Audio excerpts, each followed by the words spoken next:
What's up, everyone? Welcome back to my channel and another edition of New Release Review, where I'm going to be talking about The Lost City, Edge of Tomorrow, and also Duel. If you're brand new here on my channel and you love to adore physical media and everything to do with movies, then consider hitting that red subscribe down below, as well as that like button, but most importantly, that notification bell so you don't miss anything in the future. So let's start off with The Lost City. Now, I'd heard things about this film. It seems like it really divided the audience when it debuted in theaters.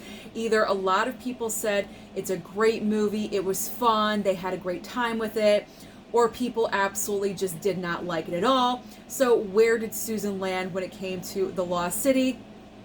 I enjoyed it. Granted, it's not a perfect movie by any means, but I did enjoy it and I had a great time with it, mainly because of Sandra Bullock. Let's be honest, she carries this movie because sometimes Channing Tatum can grind on my nerves just a little bit. It's very rare when that happens, but it can occur. That's why I'm not all about seeing every single movie that he's in, but with Sandra Bullock, she's just a star to me. She's one of the last movie stars that we really have these days. She's so completely talented, and I really enjoy the majority of her work. Now, in this film, she plays a writer. She has a series of books, kind of like a romance kind of writer, and Channing Tatum is her cover model. Think Fabio, long hair, muscles all over the place, one of those on the cover of her books. Now, unbeknownst to her, Channing Tatum has a crush on her. Now, she gets put into a situation by Daniel Radcliffe, who plays the villain of this movie, and he thinks that she has the knowledge to find a certain item that he is looking for. So he essentially kidnaps Sandra Bullock, and Channing Tatum, because he does have feelings for her and he's in love with her, he wants to save her. So he goes off to save her, and because he does so, both of them end up in this ridiculous situation that you see on the cover right here. So this movie, like I said, it was enjoyable. I had a good time with it. It was fun. It's a bubblegum movie. And what I mean by bubblegum is you don't have to think during it. It's just pure fun entertainment. You just eat your popcorn, sip your soda, have your snacks, whatever you're doing, and just have fun. You just have fun and you embrace it for what it is. Because it's not trying to have some big underlying message, and it's not trying to change the world. It's just trying to entertain you. Now, did this movie entertain me? Yes, it did. I had a good time with it. So, do I recommend The Lost City to you? I do. However, you don't have to buy it right away, and actually, you might want to take advantage of your streaming services if you do have streaming, because this is available on Paramount Plus, and then also this weekend, it's going on to Amazon Prime as well. So you have two opportunities. If you have either one of those streaming services, you might want to check it out this weekend. So there we go. The Lost City, positive review. I do recommend that you watch it, but if you do want to buy it on physical, wait for a sale. This actually might be one of the ones that goes down in price for a Black Friday deal in the future, so you might possibly want to wait on this one. I don't really know 100% for sure about Black Friday deals, but I'm just putting it out there. It might be one of the ones on sale. All right, next up, my favorite of the three, and this is going to be very shocking for you because it's the one starring Tom Cruise, and that is Edge of Tomorrow. So I had heard a lot of things about this film. That's why I bought it. I did the blind buy because I've never seen this one before. And this was great. It was a great science fiction movie. Now, I don't normally gravitate towards sci-fi. It's not my number one genre that I go to, but this storyline really intrigued me. So pretty much, just to recap it really quickly, Tom Cruise is a part of the army, he's part of the military. Let's just say he's a part of the military. But he's not like out on the field doing battle. He's put into the situation and he doesn't want to be a part of it. He doesn't have that experience, so he's forced into that situation. But what happens is he gets killed during the battle, but he wakes up and he relives the same moment again and again. So think about it like it is Groundhog Day. That's the best way to put this. This is a sci-fi military movie wrapped up in a Groundhog Day scenario. It's very strange, weird, original concept, but I dug it, and I was with it the entire way, because the major thing that had to happen for this movie to work was every single time he came back and repeated the same day, it had to be a little bit different. Otherwise, it was going to get boring extremely quickly. That did not happen here. They made it different. They made it a little repetitive in the beginning, but they had to, so that way you would get the idea of what was going on. But once Emily Blunt became more involved and she became more of a co-star with him, because you really don't see her for about, I'd say, the first 30 minutes or so. She's really not involved. She's here and there, but then she becomes more involved about halfway through the movie. And once she gets involved, then everything is just repeated in different ways, very intelligently. And I had a great time in this film.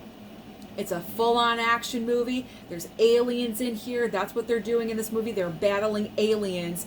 They're different looking aliens, which I appreciate. They're not the same cookie cutter aliens that we've seen before.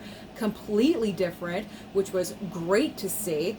And this was great. I had an awesome time with it. And Emily Blunt, I love her in an action role. I want to see more of her in action movies, because I thought she did a great job. She can be such a badass when she wants to be, if people would just give her a chance. So I really hope she gets more action roles in the future, because she's super good at it. So I really enjoyed Edge of Tomorrow a lot more than I thought I was going to. This one is definitely my favorite of the three. Now let's go to the not so good, and it is Duel. So I was not planning on picking up this title, but when I was in Best Buy a couple of weeks ago when I picked it up, it was only, I think, $14 or $15.99. It was on the cheaper end. There really wasn't a lot coming out that week, so I picked it up. I read the back of it. It said this woman gets a replacement because she's dying, and I don't even know what time period we're in. Are we in the current timeline of our lives? Is this in the future? They really don't tell us that, but we're in a time period where if you're diagnosed with a terminal illness, you can get a replacement. Like, I could clone myself, so that way my family doesn't have to suffer without me. That's where we're going in this movie.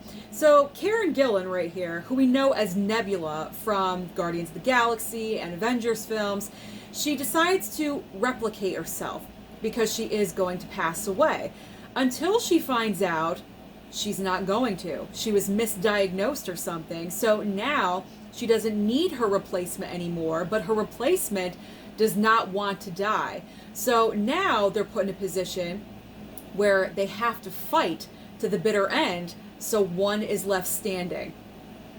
That's what we're doing in this movie. So that was on the back cover when I read it, and I said, well, that sounds pretty interesting. That's a great concept. My big problem in this movie is that it's called Duel.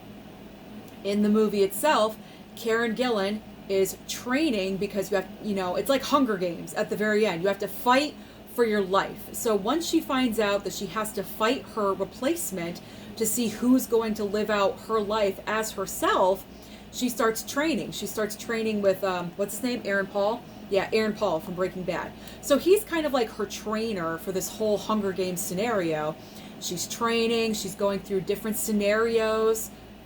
Okay, I have to spoil this. So I'm going to say spoiler alert right now. If you've not seen Duel and you have it and you want to watch it, go away right now. Okay, turn this off.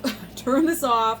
10, 9, 8, 7, 6, 5, 4, 3, 2, 1. Okay, I'm going to spoil it. The duel never happens. It never happens. What? The entire point of the movie is to have a duel. It's called Duel. Now, granted, it's referring obviously also to, dual people. I get that. But I'm expecting a fight to happen. I'm expecting Hunger Games at the very end of this movie, because they have a table set out with a bunch of weapons to choose from.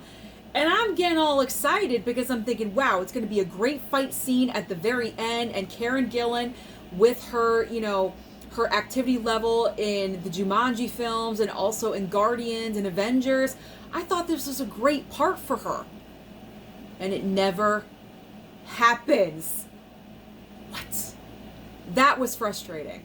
That was probably the most annoying part of this entire movie for me, because I was expecting something, and it's not like I had a preconceived notion, because they were selling it. They were selling it throughout the entire movie, and it never happened. And why did it not happen? Because her replacement tricked her, and because she didn't want to actually fight her, she poisoned her instead. And she died in the woods. And then the movie kind of just ends right there. It is the worst ending that I've ever... It just drops you. The movie just drops. It's like they didn't have the last 20 pages of the script, and they said, you know what? We're just going to go with it anyway. We're just going to finish the film and make it, and the audience can just, leave it up to their interpretation. What? No, this film is incomplete. I'm sorry. This film is incomplete. So disappointing. This film could have been really great because it was a great original concept, but it just was not good at all whatsoever. Highly disappointed. And also, another nitpick that I'm going to make is with Karen Gillan's acting and also Aaron Paul. For some reason, they're the only two in this movie that when they talk, they sound like robots. It's the weirdest thing. All the supporting characters, because Karen Gillan's character, I think her name is Sarah, she has a mother, she has a boyfriend, there's other people in the supporting cast that speak normally, like everyday people. But these two right here, their characters are very robotic. I'm not understanding that. Was that a character choice? Was that an acting choice? I have no idea. But it just kind of took me out of it, and it made me question, what year are we in? Are we in the future? Are we in the present with a weird circumstance? I didn't know what was going on. I wasn't sure what year we were in. So that made me question a lot of things as well. So there was a lot of weird, bad choices for this movie that just didn't work out. So obviously, I am not going to recommend this to you. Do not pick it up. It's not worth it. You can if you want to, but I honestly would prefer you guys to save your $14 or your $15.99 and put it towards Edge of Tomorrow, because that's a way better movie than Duel. I did not care for Duel at all whatsoever. It will be leaving the Movies and Sue collection, unfortunately. So those are my thoughts about my most recent pickups. So let me know down below, what new items have you been watching lately? Don't forget to like and subscribe before you leave, and I'll see you next time.